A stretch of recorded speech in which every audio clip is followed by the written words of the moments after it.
بسم اللہ الرحمن الرحیم۔ السلام علیکم جناب۔ سٹوریز میں نے 4 شیئر کرنی ہیں، انتہائی اہم سٹوریز ہیں بھائی۔ شہباز شریف کی یعنی وزیر اعظم پاکستان کی ایک آڈیو لیک ہوئی تھی، آپ کو یاد ہوگا چند ماہ پہلے، غالباً کوئی ستمبر میں لیک ہوئی تھی، جس میں مریم نواز صاحبہ ان کو کہہ رہی تھیں وہ کوئی پلانٹ منگوانے کے سلسلے میں یہ وہ اس طرح سے۔ یہ آڈیو کس نے ریکارڈ کی تھی اب سب کچھ سامنے آ گیا ہے، اس پہ بات کرنی ہے۔ کپتان صاحب کو سپریم کورٹ سے بھی بڑا جھٹکا مل گیا ہے۔ یہ کون سا جھٹکا ہے اس پہ بات کریں گے۔ کیا 5000 فوجی افسران نے موجودہ حالات کے پیش نظر استعفے جمع کروا دیے ہیں؟ اس پہ بات کرنی ہے، بہت اہم بات ہے۔ اور جنرل باجوہ نے ثاقب نثار پر دباؤ کیوں ڈالا تھا، اس پہ بھی بات کرنی ہے۔ اور یہ جو انکشاف ہوا ہے جنرل باجوہ کے بہت ہی قریبی دوستوں سے ہوا ہے، یہ بہت ہی امپارٹنٹ بات ہے، اور یہ ساری کی ساری سٹوریز ہی بہت اہم ہیں۔ اور جناب سب سے پہلے یہ نمبر ڈسپلے ہو رہا ہے، لمبی چوڑی کوئی بات نہیں ہے، اللہ تعالیٰ کے فضل و کرم آپ کے تعاون سے زی این نیوز کا فلڈ ریلیف آپریشن جاری ہے، اس میں جناب آپ مدد فرمائیے۔ سردیاں بہت شدید ہیں، انشاءاللہ ہم نے گھر بھی بنانے ہیں کچھ اور چند لوگوں کے، ان کو بستر، ان کو آٹا، ان کو فوڈ کے پیکٹس وغیرہ بھی دینے ہیں، گرم کپڑے بھی دینے ہیں۔ آ جائیں، سب سے پہلے بات کریں گے شہباز شریف کی آڈیو کس نے ریکارڈ کی، ٹھیک ہے۔ وہ جہاں پر کوئی پلانٹ منگوانے کے سلسلے میں کو مریم نواز صاحبہ کے ساتھ ان کی آڈیو لیک ہوئی تھی، وہ آپ کو آڈیو سنوائی بھی تھی، اور ویسے بھی وہ وائرل ہوئی تھی بڑی۔ اب پتہ چلا ہے کہ شہباز شریف صاحب کے اپنے ہی اے ڈی سی میجر ارسلان صاحب نے یہ آڈیو ریکارڈ کی۔ سوشل میڈیا پہ کل سے ہی یہ بات ہو رہی تھی، اب کچھ نیوز میں رپورٹ بھی ہو رہا ہے، ٹھیک ہے۔ تو میجر ارسلان صاحب، کچھ نے تو نام لیے بغیر ہی اس کو رپورٹ کیا، لیکن سوشل میڈیا آپ کو پتہ ہے کوئی لگی لپٹی رکھتا نہیں ہے، تو انہوں نے کہا کہ یہ میجر ارسلان صاحب شہباز شریف صاحب کے اے ڈی سی تھے۔ لیکن سب سے جو تشویشناک بات ہے وہ یہ ہے کہ ان کو کہا کس نے تھا، چونکہ یہ ستمبر کی تھی۔ ستمبر میں جناب اس طریقے سے وہ آپ کو پتہ ہے آرمی چیف کی اپائنٹمنٹ سے متعلق بہت کچھ گرما گرمی تھی، بہت رابطے کیے گئے تھے جناب، اور ان مختلف حوالوں سے ایک بندہ بہت گرم تھا، وہی جو خان صاحب کا کوچ تھا جنرل فیض صاحب۔ اب جو بتایا جا رہا ہے مختلف ذرائع سے کہ میجر ارسلان صاحب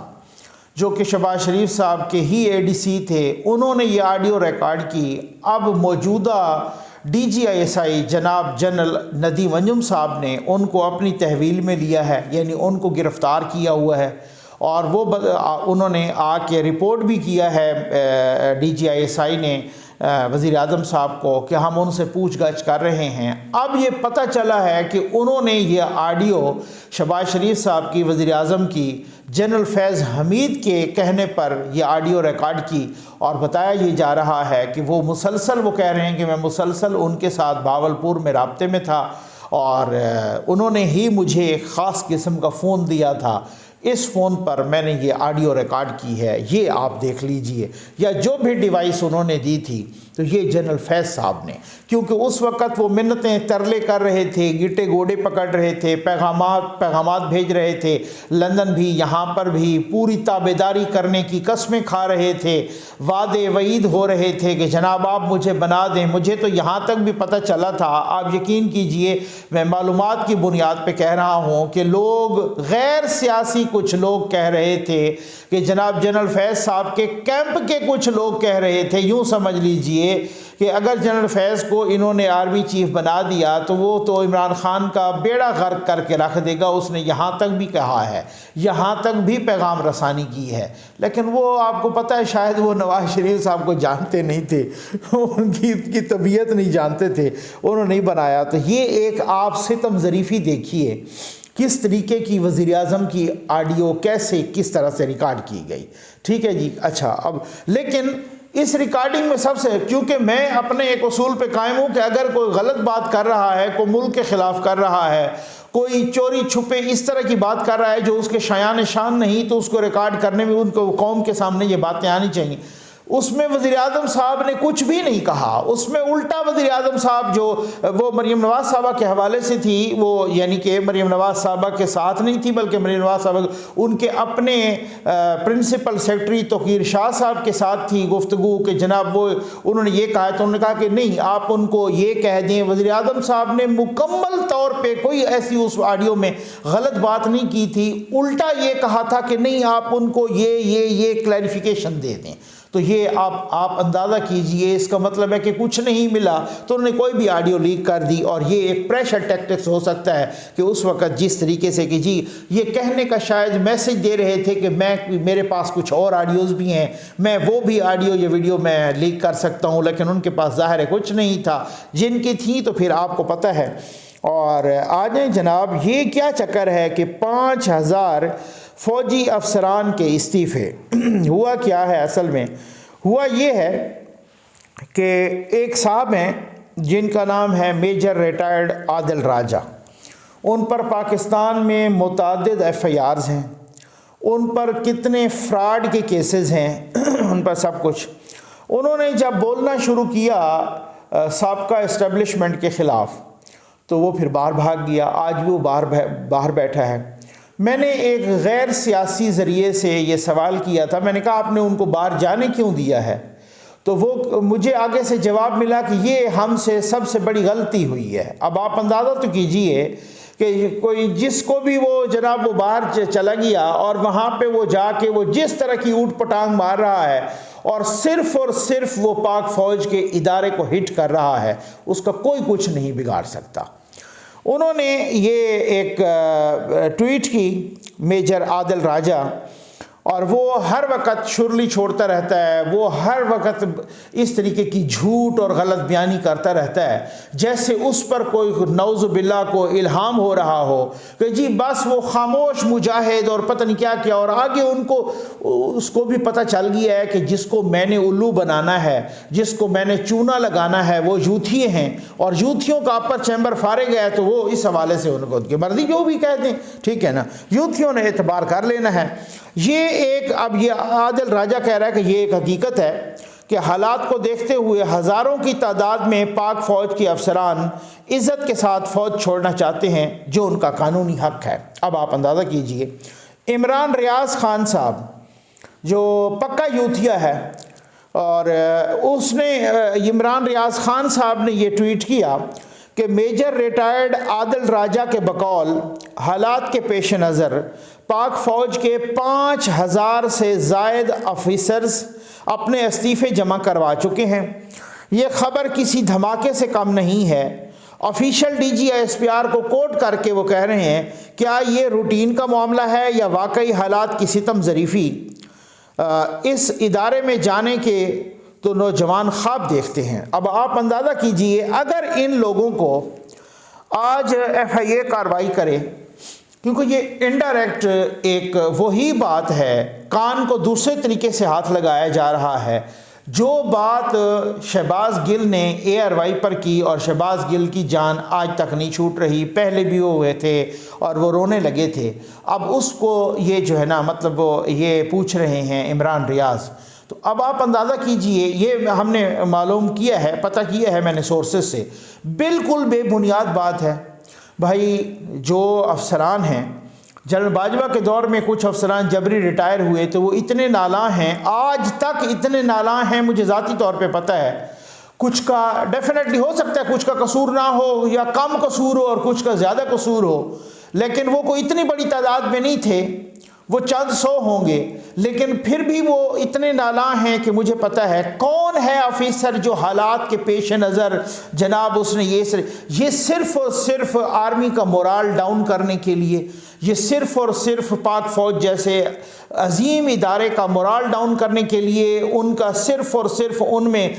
مبینہ بغاوت ڈالنے کے لیے، ان میں تفریق اور پھوٹ ڈالنے کے لیے، یہ ایک مذموم قسم کے عزائم ہیں۔ اور یہ اس طریقے سے اب اگر کل کو ان کے خلاف کوئی ایکشن ہوتا ہے تو پھر یہ صحافت کی آڑ میں صحافت کے پیچھے چھپیں گے، پھر یہ انسانی حقوق کے پیچھے چھپیں گے، پھر یہ اظہار رائے کی آزادی کے پیچھے چھپیں گے، پھر یہ کہیں گے جناب کہ ہمارے منہ پہ تالا لگ گیا ہے، ہمارے الفاظ پہ قدغن لگ گئی ہے، حالانکہ ان کو یہ معلوم نہیں ہے کہ یہ اس طرح کی بدماشی امریکہ اور یورپ میں بھی الاؤڈ نہیں ہے، اس طرح کی بدماشی کہ جب آپ ان اداروں میں اس طرح کی خلش پیدا کرنے کی کوشش کریں کہ جو ادارے آپ کے دفاع کے ضامن ہوں۔ اب یہ حالات ہے۔ آج جناب کپتان کو سپریم کورٹ سے بھی جھٹکا لگا بھی۔ میں نے کیوں کہا ہے اس کا، یہ اس لیے کہا ہے کہ اس سے پہلے ان کو ٹرائل کورٹ سے جھٹکا لگا، ٹرائل کورٹ کے بعد گیا جناب کپتان صاحب لاہور ہائی کورٹ میں، وہاں سے جھٹکا لگا، لاہور ہائی کورٹ سے پھر وہ سپریم کورٹ میں آئے، یہاں سے بھی آج جھٹکا لگا۔ 3 رکنی بینچ تھا اور اس میں بھی ان کو جھٹکا لگا۔ جھٹکا کیا لگا؟ کپتان صاحب نے ایک الزام لگایا تھا شہباز شریف صاحب پہ، پتہ نہیں کوئی 4-5 سال پہلے لگایا تھا، دھرنوں کے دوران لگایا، اور انہوں نے کہا کہ مجھے شہباز شریف نے ایک بندہ بھیجا اور شہباز شریف نے مجھ سے کہا کہ اگر آپ یہ جو پاناما والا کیس ہے یہ واپس لے لیں تو اس کے بدلے میں آپ کو 10 ارب روپے ہم دیتے ہیں، یعنی شریف فیملی کی طرف سے یہ رشوت کی آفر آئی۔ اس کے بعد شہباز شریف نے یہاں ان پر عمران خان صاحب پر اپنا ڈیفیمیشن کا کیس کر دیا، ڈیفیمیشن حد تک عزت کا مقدمہ کر دیا۔ عمران خان پیش نہیں ہوتے، عمران خان کبھی بابر امان جا رہے ہیں، پیشیاں لے رہے ہیں، کبھی کوئی جا رہا ہے، کبھی کوئی جا رہا ہے۔ ٹرائل کورٹ نے تنگ آ کے عمران خان کا حق کے دفاع ختم کر دیا۔ بھائی ہم بار بار آپ کو موقع دیا ہے، ہم نے آپ سے جواب مانگا ہے، آپ نے جواب جمع کرایا ہی نہیں ہے، ٹھیک ہے نا۔ اب حق کے دفاع ان کا ختم ہو گیا، اب اس کے بعد اب فیصلہ آئے گا نا، ٹھیک ہے نا۔ ان کا حق کے دفاع ختم کر دیا۔ اس کے بعد وہ لاہور ہائی کورٹ میں کپتان صاحب گئے، لاہور ہائی کورٹ نے بھی ٹرائل کورٹ کے فیصلے کو برقرار رکھا اور عمران خان کے خلاف فیصلہ دے دیا۔ پھر اس کے بعد کپتان صاحب یہاں پر سپریم کورٹ آئے، سپریم کورٹ نے بھی آج ان کا حق دفاع ختم کر دیا اور وہی لاہور ہائی کورٹ کے فیصلے کو برقرار رکھا، ٹرائل کورٹ کے فیصلے کو برقرار رکھا، اور ساتھ یہ بھی کہا کہ جب آپ سے جواب مانگا جا رہا تھا تو آپ نے کیوں نہیں دیا۔ علی ظفر صاحب فرماتے ہیں کہ جناب ہم یہ کہہ رہے تھے کہ ان کے جو سوالات تھے غیر متعلقہ ہیں، تو ججز نے کہا یہی لکھ کے دے دیتے کہ سوالات غیر متعلقہ ہیں، کچھ تو لکھ کے بھی دیتے، آپ کیوں آخر آپ جواب جمع کیوں نہیں جمع کرانا چاہتے۔ اب حالات، اب اندازہ کیجئے کہ متعدد بار جو ہے نا، کوئی 1 درجن کے قریب انہوں نے التوا لیا ہے۔ اس سے اور میں آپ کو ستم ظریفی بتاؤں، خان صاحب نے خواجہ آصف صاحب نے ایک پریس کانفرنس کی تھی یا بیان دیا تھا کہ شوکت خانم کا چندہ کھا گیا یہ بندہ، ٹھیک ہے جی، اور اس نے سیاسی مقاصد کے لیے استعمال کر دیا، اور ان کو عمران خان صاحب نے ہرجانے کا نوٹس بھیجا، ہرجانے کا نوٹس بھی انہوں نے بھیجا، تب بھی کوئی 10 دفعہ جو ہے نا راؤنڈ اباؤٹ یہ خواجہ آصف کے کیس میں بھی یہ التوا لے چکے ہیں۔ اب آپ اندازہ کی جس پہ آپ نے خود کیس کیا، بھئی آپ کو التوا لینے کی کیا ضرورت ہے؟ تاریخ پہ تاریخ آپ کیوں لے رہے ہیں؟ چونکہ یوتھیوں کو چونا لگانا ہے۔ آپ دیکھ لیجئے جناب اسی طریقے آپ کو کہہ رہے ہیں ہم نے جیو اور جنگ اور ان کے خلاف بھی مقدمہ کرنا شروع کر دیا، ان کو نوٹسز دیے ہیں، انہوں نے ادھر بھی یہی کرنا ہے، ٹھیک ہو گیا نا، چاہے وہ باہر کریں یا ادھر کریں، اسی طرح سے بھاگیں گے، اسی طریقے سے التوا لینے کی کوشش کریں گے، اسی طرح سے ڈیلنگ ٹیکٹکس استعمال کریں گے۔ اب آ جائیں جناب جنرل باجوہ صاحب نے ثاقب نثار المعروف بابا زحمتہ، یعنی بابا رحمتہ یا بابا زحمتہ، اس پر پریشر کیوں ڈالا، دباؤ کیوں ڈالا؟ یہ انکشاف کس نے کیا؟ یہ انکشاف کیا ملک احمد خان صاحب نے، ٹھیک ہے نا، ملک محمد احمد خان صاحب جو کہ نون لیگ کے رہنما ہیں، ایکس منسٹر بھی ہیں، اور جناب اب جو ہے نا معاون خصوصی ہیں وزیر اعظم کے، ایکس صوبائی منسٹر ہیں اور معاون خصوصی ہیں وزیر اعظم صاحب کے۔ اچھا، انہوں نے کہا کہ جب یہ عمران خان کا گھر، اب میں ملک احمد خان صاحب کا اس وجہ سے کہہ رہا ہوں کہ ملک محمد احمد خان صاحب جنرل باجوہ کے کافی قریب سمجھے جاتے ہیں، یہ کمان کی تبدیلی کے وقت بھی وہ خصوصی طور پہ مدعو تھے،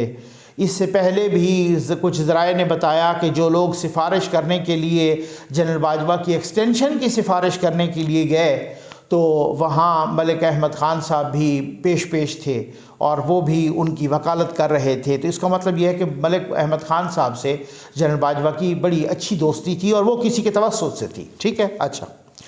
اب آ جائیں، ملک احمد خان صاحب نے کہا ہے کہ جنرل باجوہ نے ثاقب نثار کو پر دباؤ ڈالا تھا کہ آپ عمران خان کا گھر جو بنی گالہ والا ہے اس کو ریگولرائز کریں، یعنی کہ آئین قانون کو پیروں تلے روند دیں، اس کو ہتھوڑے سے توڑ دیں، ٹھیک ہے نا، اور اس گھر کو ریگولرائز کریں، اور گھر کو ریگولرائز کر دیا گیا۔ پھر اس کے بعد دیکھا ہم نے اس وقت بھی کہا کہ پورے پاکستان میں بلڈوزروں سے گھر گرا دیے گئے تھے، کرینوں سے گھر گرا دیے گئے تھے، وہ دکانوں کے کوئی شٹر توڑ رہا ہے تو کوئی کدھر، تو ایک بڑا آپریشن ہوا جناب، اور بنی گالہ جو ہے نا ریگولرائز ہو گیا، اور پتہ نہیں کتنے کروڑ کی زمین تھی، 300 کنال کی راؤنڈ اباؤٹ زمین ہے، اور وہ 12 لاکھ میں غالباً اسی اماؤنٹ میں وہ ریگولرائز ہو گیا ہے جی۔ ایسا بھی ہوتا ہے۔ ملک احمد خان صاحب کہہ رہے ہیں کہ جی اس کے میرے پاس ثبوت ہیں، کس کو کس کے ذریعے کیسا پیغام دیا گیا۔ اچھا، اب ثاقب نثار نے تو ظاہر ہے باب رحمتے یا باب زحمتے نے تو اس کی تردید ہی کرنی تھی، انہوں نے تردید کر دی، لیکن انصار عباسی صاحب کہتے ہیں کہ جب ہم نے جنرل باجوہ صاحب کے قریبی ذرائع سے رابطہ کیا تو انہوں نے کہا کہ جنرل باجوہ، انہوں نے مان لیا، انہوں نے کہا کہ جنرل باجوہ نے خود تو ثاقب نثار سے نہیں کہا، لیکن ایک ایجنسی کے سربراہ کو بھیجا اور انہوں نے عمران خان کے لیے NRO لیا۔ اب آپ اندازہ کیجیے، تو ایجنسی کا سربراہ اس وقت کون تھا؟ وہ آپ خود بتائیں پھر، ٹھیک ہو گیا نا، ایجنسی کا سربراہ ہو یا ایجنسی کا آفیسر ہو، ٹھیک ہے نا، جو بھی تھا، تو وہ جناب وہاں پہ جو بھی ایجنسی تھی، چاہے وہ اب نام نہیں لکھا کہ وہ ISI تھی یا MI تھی یا جو بھی تھی، تو وہاں پر انہوں نے باب رحمتے پر بوٹ رکھا اور ان کو عمران خان کے لیے راستہ صاف کروا دیا، اور باقی بھی ان کو NRO دے دیا، اور باقی بھی بہت سارے حوالے سے۔ تو جب جنرل انصار عباسی صاحب کے مطابق جب جنرل باجوہ کے قریبی ذرائع یعنی جنہوں نے بوٹ رکھا تھا وہ بھی مان رہے ہیں کہ ہم نے باب زحمتے کی گردن پہ بوٹ رکھایا، خود نہیں رکھا تو رکھوایا، تو بات تو وہی ہوتی ہے نا، وہی انہوں نے ان کو پریشرائز کیا۔ آج جناب خان صاحب جدھر بھی بیٹھتے ہیں تو وہ کہتے ہیں، وہ جنرل باجوہ کے خلاف بولتے ہیں، جہاں پر ان کے اپنے پریزیڈنٹ بھی کہہ چکا، پریزیڈنٹ نے کہا ہے نا میرا بیان سیاق و سباق سے ہٹ کے بیان کیا گیا ہے، تو مظہر عباس صاحب نے بھی بہت ہی پرومیننٹ، بہت ہی ریناؤنڈ جرنلسٹ ہیں، انہوں نے بھی کہا، کسی تعارف کے محتاج نہیں، انہوں نے کہا جی کہ پریزیڈنٹ صاحب یہ غلط بیانی کر رہے ہیں اور یہ ٹھیک نہیں کہہ رہے۔ پریزیڈنٹ صاحب نے کہا ہے کہ جناب جنرل باجوہ صاحب نے 2018 کے الیکشن میں بھی اور سینٹ کے الیکشن میں بھی ہماری مدد کی تھی، ٹھیک ہے۔ خیر بعد میں جب وہاں سے ڈنڈا کرایا جاتا ہے خان صاحب سے تو پریزیڈنٹ صاحب پھر مکر جاتے ہیں۔ اچھا، پھر اس کے بعد ان کے اپنے اتحادی مونس الہی نے بھی اور چودھری پرویز الہی نے بھی یہ کہا کہ جنرل باجوہ نے کس طریقے سے عمران خان کی مدد کی، اور لوگ بھی مان چکے، اور اب حالت یہ ہے کہ یہاں تک کہ جی میں کہتا ہوں کہ یہ پچھلا جو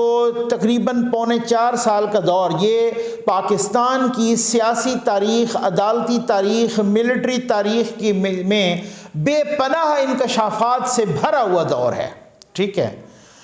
اب وہ انکشافات ہونے شروع ہو گئے ہیں اور وہ سامنے چیزیں آنے شروع ہو گئی ہیں، اور بہت ساری چیزیں اب آئیں گی، آ بھی رہی ہیں، جس میں آڈیوز بھی آ رہی ہیں، جس میں ویڈیوز بھی آ رہی ہیں، جس میں انکشافات بھی ہو رہے ہیں، جس میں، کیونکہ ہمارے ہاں رواج ہے کہ ہم سچ یا تو ریٹائرمنٹ کے بعد بولتے ہیں، یا پھر موت کے بعد ہمارے بارے میں کوئی سچ بولتا ہے، یا پھر اسی طریقے سے ہم کو کتاب لکھ کے سچ بولتے ہیں، تو ہماری مطلب وہی بات ہے کہ وہ موقع بعد میں ہمیں اپنے منہ پہ مارنا پڑتا ہے۔ تو یہ اس طریقے سے جتنے انکشافات اور جتنا گند ہوا ہے نا اس پچھلے 4.25 سال کے دور میں، پاکستان کی سیاسی تاریخ میں کسی دور میں اتنا گند نہیں ہوا، یہ ایسو کے ہتھے چڑھا دیا گیا تھا پاکستان۔ اب ایک بندے نے بڑی زبردست قسم کی بات کی، انہوں نے کہا کہ جناب جو ویڈیو اور آڈیوز ریلیز کر رہے ہیں کیا، اچھا ہمیں تو نہیں پتا تھا کہ یہ عائلہ ملک کی آڈیو آ رہی ہے ان کے ساتھ، اور فلاں کے ساتھ ویڈیو آ رہی ہے، اور فلاں کے ساتھ آڈیو آ رہی ہے، اور فلاں، ہمیں تو ہر کسی کو، کسی عام بندے کو تو نہیں پتا تھا کہ خان صاحب کی عادتیں اس طرح کی ہیں، ویسے پتا تھا لیکن ثبوت نہیں تھے، اگر تھے بھی صحیح تو کم تھے، یا جس طریقے سے بھی تو پتا، ان کو تو معلوم تھا نا جن کے پاس آڈیوز تھیں، آخر ریلیز ہو رہی ہیں تو یہ کیسے ہو رہی ہیں؟ کچھ ذرائع بتا رہے ہیں کہ کچھ لوگ ریٹائرڈ وہ اپنے ساتھ آڈیو ویڈیوز کا ریکارڈ بھی کاپی کرا کے لے کے گئے ہیں، اور اب وہ ایک ایک چھوڑ رہے ہیں کیونکہ خان صاحب ان کے بارے میں بول رہے ہیں تو وہ بھی ایک ایک آڈیو کو ریلیز کر رہے ہیں، یا ایک ایک ویڈیو کو ریلیز کریں گے فردر بھی، ٹھیک ہے نا، مزید بولیں گے تو مزید وہ ویڈیو ریلیز کر دیں گے۔ اچھا ان کو تو پتہ تھا نا کہ خان صاحب کس کیلیبر کا بندہ ہے، لیکن ان ساری چیزوں کے باوجود، خان صاحب کی ساری غلاظت جاننے کے باوجود، خان صاحب کی فون پر بھی اس طریقے کی غلیظ گفتگو جاننے کے باوجود، ان ویڈیوز کے بارے میں جاننے کے باوجود، تب بھی خان صاحب کو اس قوم پر مسلط کر دیا۔ میں آفرین کہوں گا ان لوگوں کو۔ امید ہے آپ کو ویڈیو پسند آئی ہوگی۔ آپ کا بہت بہت شکریہ۔